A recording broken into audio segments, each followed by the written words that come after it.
예, 민생당의 박주연 의원입니다. 뒤에서 잘 안 보여서 제가 앞으로 나왔습니다.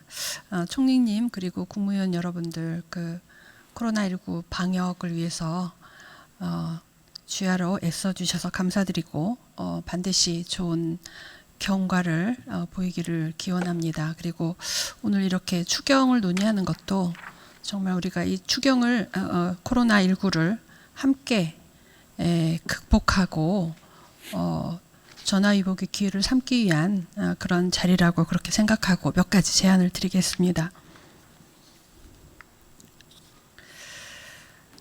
총리님, 이번 코로나 사태로 인해서 정말 극단적인 상황이 이를 만큼 민생 파탄에 빠진 분들이 누구라고 그렇게 챙기고 계십니까?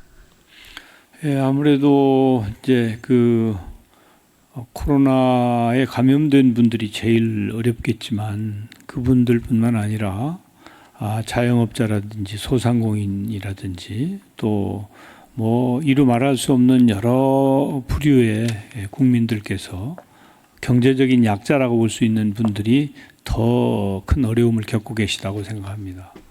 예, 사실 이제 대구에서 그 신천지 교회로 인해서 대대적 감염이 시작되기 이전부터 각 지역에서 감염이 한 건만 일어나도 몇 건만 일어나도 사회적 거리 두기가 이미 이제 2월 초에 시작이 됐고, 그로 인해서 전국적으로 지금 거의 모든 지역이 소상공인들 또 자영업자들, 특히 이제 요식업, 여행업, 공연계, 또 뭐 의료 서비스업, 또 대리운전 등등 정말 너무 많은 사람들이 정말 극단적인 어떤 그 위기 상황에 처해 있다라고 그렇게 보여집니다. 그래서 사실 아직 예산 집행 제대로 시작하기도 전인 3월 초에 이렇게 추경을 논하는 게 그런 재난 대응 추경이라고 생각해서 정말 이번 추경은 죽지 못해서 사는 지경에 이른 그런 분들에게 모든 지원을 집중해야 맞다 이렇게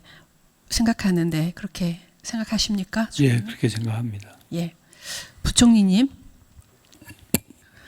예, 표를 주세요. 여기 보면 이제 왼쪽이 소득 계층별 소비 성향이고 오른쪽이 체크카드, 신용카드 지출 조세 감면 확대 추경 7,800억 원이 누구에게 혜택이 돌아가는지에 대한 그래프인데요. 지금 사회적 거리두기로 인해서 모임을 안 하는데 신용카드 조세 감면을 늘려서 7,800억 원을 부유층에게 혜택을 추가하는 게 코로나 피해자 구제와 상관이 별로 없다고 보이는데요.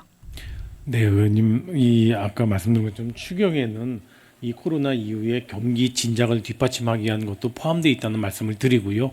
저희가 저렇게 신용카드에 대한 조세 지출을 2배로 늘리는 거는 역시 얼어붙어 있는, 완전히 꽁꽁 얼어붙어 있는 소비를 조금이라도 더 진작해보자 하는 그런 대책으로 나왔다는 말씀을 드립니다. 그거는 나중에 이제 뭐 다른 예산 집행으로 하는 거라고 생각하고, 지금 재난 추경은 만약 직접 피해를 입은 분들에게 충분한 지원이 간 다음에, 그러고도 이제 예산 여력이 있다면 이런 식으로 뭐 전반적으로 경기를 진작하기 위한 추경을 할 수 있다고 보지만, 그 부분이 제한된다면 관계가 적은 것들은 과감히 접고 직접적인 지원으로 이제 돌려야 된다고 생각합니다. 두 번째 표 주세요. 지금 이제 자동차 개소세 감면 혜택을 4,700억 원 추경에 반영했는데 그래프에서 보시다시피 또 부유층이 혜택을 다 가져갑니다. 사실 자동차 살려다가 코로나 때문에 안 나가서 한두 달 사는 게 늦어졌다. 근데 그거를 한두 달 더 당기기 위해서 개소세 감면하는 것이 코로나 추경하고는 저는 전혀 관계가 없다라고 보는데요. 의원님, 이것도 역시 마찬가지로 메르스 추경할 때도 좀 있었고요. 아까 말씀드린 대로 방역이라기보다는 이 사실 자동차가 우리나라 국내 제조업 생산 1위입니다. 근데 의원님 질문에도 있었던 것처럼 이미 작년도에 대수도 줄어들고 굉장히 어려움을 겪고 있는데요. 예, 산업도 그게 지원하고 개소세 하면 소비도 지원하려고 하는. 그게 이제 그 일시적인 효과로 이렇게 되는 거지만 전체 소비를 늘리는 것은 아니라는 것이고, 더구나 전혀 이제 직접적이지 않다는 것이고요. 다음 표 주세요. 지금 이제 고효율 가전제품 구매 비용 환급해 주는 것도 마찬가지입니다. 3천억 세감이 되는데 그게 누구한테 혜택이 갑니까? 고효율 비싼 가전제품 사는 사람, 또 그것을 만드는 대기업입니다. 이거 코로나19 추경과 상관이 없습니다. 고용노동부 장관님, 예, 여기 고용창출 장려금 확대 4,800억 원, 일자리 안정자금 지원 확대 5,900억 원, 취업 성공 패키지 지원 확대 790억 원. 이 예산들은 코로나19로 피해를 입은 분들에 대한 지원책이 아닙니다. 작년 12월 본예산 편성할 때 추정을 잘못해서 추가 예산이 필요하게 된 것을 지금 여기 추경에 반영한 거 맞죠? 물론 그런 측면도 있습니다만 예, 청년고용 조금 있다. 촉진 장려금의 주된 대상은 그 피해를 가장 많이 보는 소상공인들입니다. 자, 이 사업들은 평상시에 이제 기업들이 고용을 더 늘리는 경우에 인센티브를 주는 제도인데 지금 코로나19 추경에선 다 망한 영세 기업들, 자영업자들, 그래서 일자리를 잃은 사람들에게 혜택을 주는 것과는 상관이 없고 사실 그 본예산 편성 추정할 때 추정 잘못한 걸 지금 여기에 이제 넣었다라고 보여지고요. 복지부 장관님, 예. 차관이 나와 있습니다. 아동수당에 이제 4개월간 10만 원씩 보태주는 거, 뭐 1조 됩니다. 그리고 기초생활보장 대상자들에게 이제 일정 금액 추가 지급하는 것은 그 자체로는 굉장히 좋은 사업입니다. 하지만 코로나19하고는 직접 관계가 없어요. 아동 또 기초생활보장자들은 정부로부터 일정 정도의 그런 수당이나 이런 걸 급여를 받고 있고 코로나19로 인한 직접 피해자라고 볼 수는 없습니다. 사실 그러니까 청와대 김상조 정책실장도 이게 정부가 영세 자영업자나 비공식 부분 근로자 등 실제로 코로나19로 인해서 직격단을 맞은 분들을 지원해야 마땅하지만 그런 그룹핑하는데 2, 3개월 걸릴 것 같아서 기존의 전달 체계를 이용할 수 있는 현금 지원책을 마련했다 이렇게 얘기했습니다. 맞습니까? 이런 그 분들에 대한 구매력을 높임으로써 예. 총리께서도 말씀하셨지만 뭐 일반적으로 활성화 예, 구매력 높인다. 그런데 사실 이제 아동들이 개원 계약이 늦어져서 집에서 아이를 돌보는데 어려움도 있고요. 하지만 그거는 긴급 보육 확대 등으로 풀어야 될 문제지.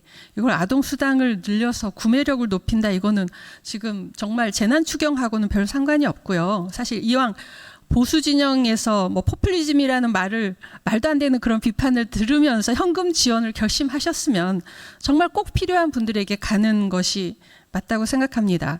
부총리님, 사실 이제 우리나라에서 양극화 해소 효과가 가장 큰 게 기초연금하고 근로장려 세제잖아요. 그래서 선진국들이 이렇게 수당 지급을 하는 것도 그런 소득 차등적인 보편적인 현금 급여라는 것이 가장 국민에게 현실적으로 와닿고 양극화 해소 효과도 높은 것이기 때문에 그래서 요즘 기본소득에 대해서 얘기가 많이 나오고 있습니다. 표를 주세요. 2003년에 고건 국무총리가 수해로 피해를 입은 소상공인들에게 200만 원의 특별 위로금을 지급했습니다. 그리고 오른쪽에 보시면 며칠 전 전주시에서 영세 소상공인들에게 공공요금과 사회보험료를 지원하고 사회보장 정책 사각지대에 있는 취약계층에게 50만 원 재난기본소득을 지급하는 예산을 편성했어요. 이렇게 2003년도에 또 했었고 지방 도시에서도 하는데 2020년에 우리나라 정부가 이거를 못할 이유가 없다라고 봅니다. 또 2003년에 그 특별 위로금 지급할 때 피해 사진 같은 걸 첨부하면 우선 지급하고 그 다음에 후에 정산하는 방식으로 이렇게 했습니다. 그래서 정부가 매출 신고에서 예를 들면 매출액이 50% 감소한 그런 영세 업체에 대해서는 뭐 100만 원, 또 80% 감소한 경우에는 150만 원 이런 기준으로 해서 얼마든지 직접 피해를 입은 분들에게 그 지원할 수 있다라고 보고요. 우리나라 뭐 세계적으로 가장 전산화가 잘 돼 있는 나라인데 얼마든지 가능하다고 보는데요. 앞에 표를 다시 주시죠. 그래서 결국 이 왼쪽에 이제 이런 직접적이지 않은 이 예산들을 다 포함하니까 4조 7천억 정도가 되고요. 이 중에 3조 7천억 원 정도를 370만 소상공업체 평균 100만 원 정도를 부가세 감면, 공공요금 감면, 사회보험료 지원, 유로금, 재난수당 이렇게 하고 그다음에 한 1조 정도를 비정규직 생계형 아르바이트 또 정부 지자체 사회보장 정책의 사각지대에 있는 그런 취약계층 200만 명에게 일회성으로 재난수당 50만 원씩을 지급하는 것으로 이렇게 좀 이번에 네, 의원님 지금 저 표에서 보시는 것처럼 아동수당하고 저소득층 지원하는 게 합계 2조가 되는데요. 그 두 가지 수당의 혜택이 취약계층 460만 명한테 지원하는 돈입니다. 오른쪽 표에 보시면 취약계층 200만 명한테 주신다고 했는데요. 저희 정부가 추경안 낸 것도 굉장히 사회적으로 어려운 취약계층이나 저소득층을 중심으로 저는 그렇게 설계가 돼 있다고 생각을 합니다. 오히려 오른쪽처럼 줄 수도 있지만은 저희가 정부가 해왔던 것처럼 청년 고용이라든가 또는 일자리에서 벗어난 사람에 대한 지원도 또 촘촘하게 또 생각하지 않을 수가 없어서 저희도 정부도 고민해서 추경안을 이렇게 만들어왔다는 말씀을 드립니다. 지금 이제 기존의 전달 체계로 하려다 보니까 어쨌든 정부가 파악하고 있는 거기에 돈을 얹어서 주는 식으로 하고 계시는데 그게 이제 소상공인 연수 자영업자 입장에서는 2-3개월이 걸리더라도 그때 내가 예를 들면 100만 원 받는 게 분명하다. 그러면 그게 희망이 될 수 있습니다. 그런데 그거는 그렇게 하는데 시간이 걸리고 당신들은 뭐 이렇게 뭐 대출로 끝? 그렇게 하면 지금 뭐 돈 대출 빚이 쌓여서 갚을 길이 없는데 추가로 대출한다라는 것은 위로가 되지 않아요. 그래서 단돈 정말 100만 원이라도 150만 원이라도 실질적으로 피해를 입은 매출이 뭐 그 정도로 감소하다는 게 딱 객관적으로 나오는 경우에 거기에 대해서 근로장려 세제를 하듯이 거기에 그 부분을 좀 실어주는 방식으로 간다면 감동 예산이